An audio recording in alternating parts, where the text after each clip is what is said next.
अब BA, BCom, BSc और MA, MCom करें विश्व की सबसे बड़ी यूनिवर्सिटी इग्नू से। सॉल्ड असाइनमेंट और गाइड बुक्स प्राप्त करें। संपर्क करें Mahakal computers, DAV college gate के सामने, सिवान। घुटना, कमर दर्द, कंधा दर्द, गठिया और साइटिका, एक्सीडेंट और फ्रैक्चर व हड्डी से रिलेटेड हर तरह के ऑपरेशन के लिए आज ही मिले डॉक्टर दानिश से। आशा हॉस्पिटल, राजीव नगर, कांग्रेस कार्यालय के नजदीक, पकड़ी मोड़, सिवान। नमस्कार, न्यूज इंडिया तक देख रहे हैं आप और आपको बता दें कि इस समय हम लोग सिवान के इंदौर स्टेडियम में मौजूद है। वही इंदौर स्टेडियम जिसको सिवान के पूर्व सांसद डॉक्टर मोहम्मद शहाबुद्दीन ने बनवाया था, वही इंदौर स्टेडियम जो उसके बाद से ही अपेक्षा का शिकार रहा। और आपको बता दें कि भाजपा का सरकार पिछले 17 सालों से बिहार में NDA की सरकार है। बावजूद इसके आप देखेंगे कि आपको दिखाना चाहेंगे, देखिए 1998 में इसको बनाया गया था और 2022 चल रहा है। हालांकि लगभग 10 साल से ज़्यादा हो गए इस बिल्डिंग को। ऐसे ही आप मैं चाहूँगा दिखाने के लिए, देखिए किस तरह से कैसे जर्जर स्थिति में इसके हालात हो चुके हैं और इसका जिम्मेदार कौन है, इसको लेकर बात करेंगे। हालांकि सिवान में एक शख्स ऐसा है जो लगातार इसको लेकर आवाज़ उठाता रहता है। इंदौर स्टेडियम के सेक्रेटरी है सैयद माज अरफी जी, उनसे ही बातचीत करेंगे। हमारे साथ जुड़े हुए हैं माज अरफी जी, बहुत बहुत स्वागत है आपका हमारे चैनल पे। बहुत बहुत शुक्रिया न्यूज़ इंडिया तक का। और सबसे पहला सवाल हम ये करना चाहेंगे कि इंदौर स्टेडियम जिसको शहाबुद्दीन साहब ने बनवाया था, क्या भाजपा ने ही इस अंजाम तक इसको पहुंचाया कि आज इस जर्जर स्थिति में दिख रहा है और फिर भाजपा ही आवाज़ उठा रहा है? देखिए, पार्टी पॉलिटिक्स की बात नहीं है।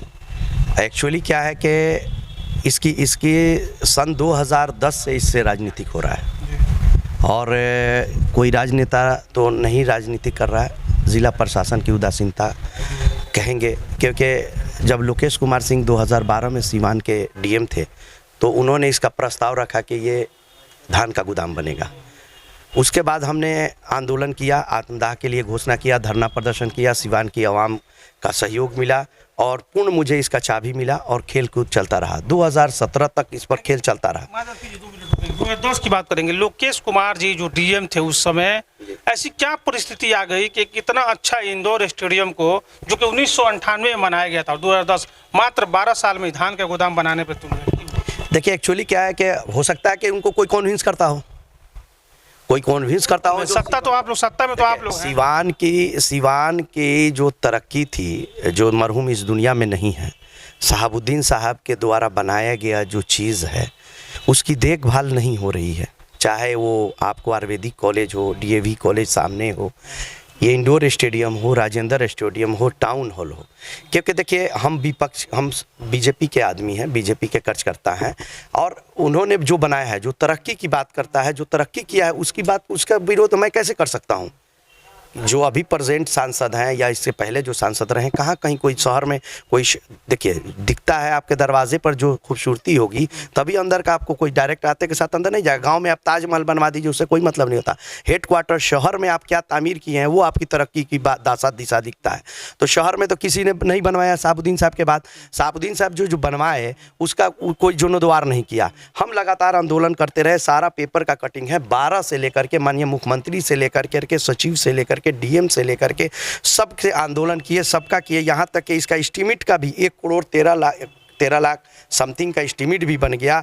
हमको बोला गया कि 10 लाख रुपया का आपको तत्काल एक वुडन बनवा देते हैं, आप 1 लाख रुपया जमा करिए। मैं अपने पॉकेट से 1 लाख रुपया जमा किया, बाद में वो रिटर्न भी हो गया। सारा दस्तावेज के साथ आपके सामने इस वक्त रूबरू हुए हैं। लेकिन मैं इस उम्मीद से हुए हैं, हमको कोई ये नहीं है, हमको कुछ ये नहीं है कि पक्ष और विपक्ष का नाम लेना है, शहाबुद्दीन साहब, लेकिन हमको बस इस मकसद से मैं आपसे रूबरू हुआ हूँ, आपसे मुखातिब होकर के कह रहा हूँ कि अभी विनोद जायसवाल जी यहाँ के MLC, कोई सवाल पूछने वाले थे, MLC जो बने विनोद जायसवाल जी, उन्होंने कहा है कि हम अपना जो भी महीना हमको मिलेगा, सैलरी मिलेगा, उसको हम दान दे देंगे। या फिर उन्होंने कहा है कि जो हम जीत शहाबुद्दीन साहब को समर्पित करते हैं। तो ये सवाल हम भी आपसे पूछने वाले थे कि आप क्या कुछ कहेंगे, अगर सही मायने में वो अपना जीत समर्पित करना चाहते हैं तो क्या इसके लिए आवाज़ उठाएंगे? क्योंकि सिवान में जो सदर विधायक है वो भी RJD के हैं, तो क्या कहेंगे? मैं जब उनका न्यूज़ में देखा कि उन्होंने कहा कि मैं अपना MLC जो महीना होता है, फंड जो मंथली आता है, वो मैं नहीं लूँगा, जो फंड है उसको युवाओं, रोज़गार और फैक्ट्री के लिए लगाऊंगा। तो मेरा कहना यह है कि जायसवाल जी से मैं आग्रह करूँगा कि आप 6 साल आपको मिलेगा, 12 करोड़ रुपया मिलेगा। आप अगर सच्चे दिल से शहाबुद्दीन साहब के रूह को, आत्मा को अगर समर्पित करनी चाहते हैं अपना जीत, तो इंडोर स्टेडियम का आप जीर्णोद्धार कर दें।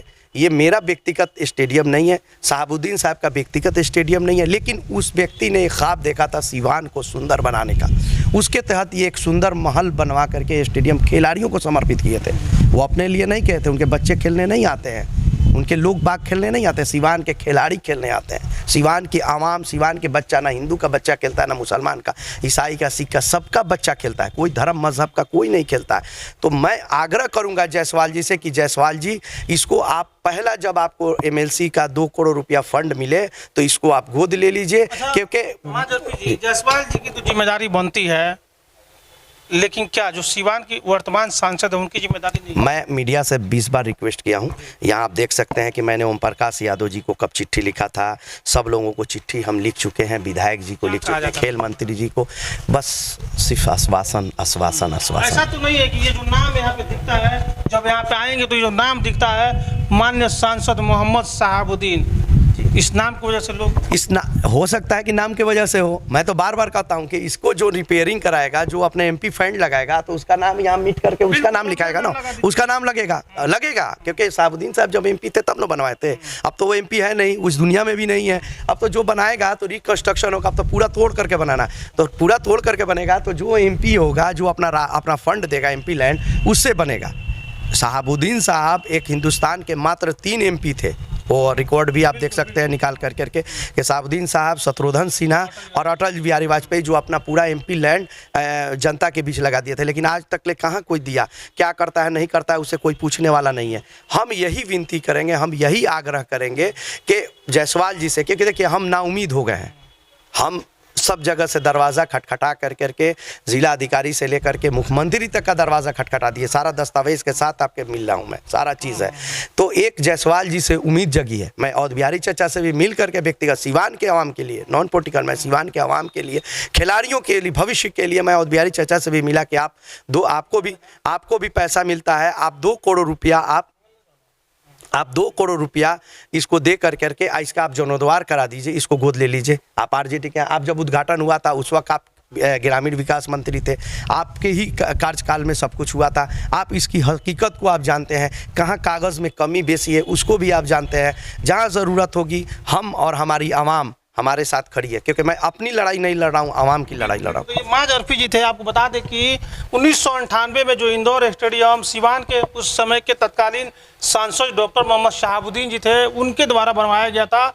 हालांकि उसके बाद से बिहार में एनडीए की सरकार रही और ये जो इंदौर स्टेडियम है उपेक्षा का शिकार हो गया और इसको लोगों ने ध्यान नहीं दिया। हालांकि आपको बता दें कि सैयद माज अरफी जो है, इन्होंने साफ तौर पे कहा कि बीजेपी के मुख्यमंत्री हो, यानी बीजेपी एनडीए के मुख्यमंत्री हो, या फिर बीजेपी के सांसद हो, या फिर ये एनडीए महागठबंधन के सांसद हो, सबसे मेरी उम्मीदें टूट चुकी है। और मेरी उम्मीद अभी विनोद जायसवाल जी से है, क्योंकि विनोद जायसवाल जी ने चुनाव जीतने के बाद 2 बातें कही थी। एक बात उन्होंने कहा था कि मेरी जीत शहाबुद्दीन साहब को समर्पित है, और दूसरी बात उन्होंने कहा था कि मैं अपना सैलरी नहीं लूँगा। इन्हीं बातों से माज अरफी जी की उम्मीदें जगी हैं और इन्होंने विनोद जायसवाल जी से रिक्वेस्ट किया कि विनोद जायसवाल जी और सिवान के जो सदर विधायक हैं आरजेडी के और बिहारी चौधरी जी, आप लोग इसको ध्यान दीजिए और फिर से स्टेडियम को बनवाइए, ताकि जो भी लोग हैं, जो सिवान के बच्चे हैं, उसमें खेल सके और उससे बेनिफिट मिल सके। या फिर कोई भी कार्यक्रम, जैसे जादू का कार्यक्रम इंदौर स्टेडियम हो रहा है, तो आप दिखाएंगे आपको। देखिए कैसे एक इंडोर स्टेडियम होते हुए भी बाहर एक पंडाल बना के जादू यहाँ पे दिखाया जा रहा है। तो कहीं ना कहीं अगर ये बन जाता है स्टेडियम, इंडोर स्टेडियम, तो इससे लोगों को बेनिफिट होगा।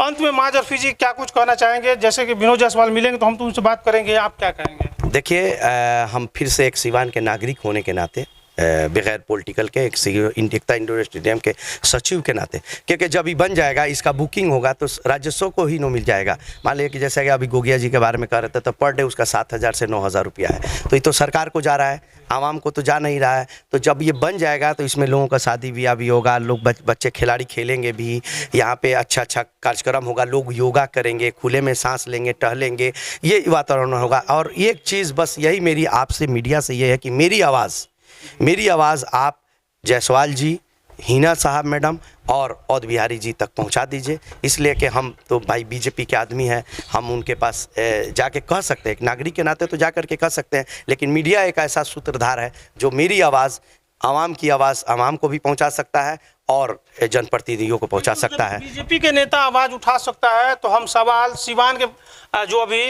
वर्तमान सदर विधायक अवध बिहारी चौधरी हैं या एमएलसी विनोद जायसवाल हैं, उनसे भी ये सवाल उठाएंगे कि जब एक बीजेपी का नेता इस मुद्दे को उठा सकता है तो आप इस मुद्दे को क्यों नहीं उठा सकते हैं और इस पर ध्यान क्यों नहीं दे सकते हैं। ऐसे तमाम खबरें के लिए बने रहिए न्यूज़ इंडिया तक के साथ।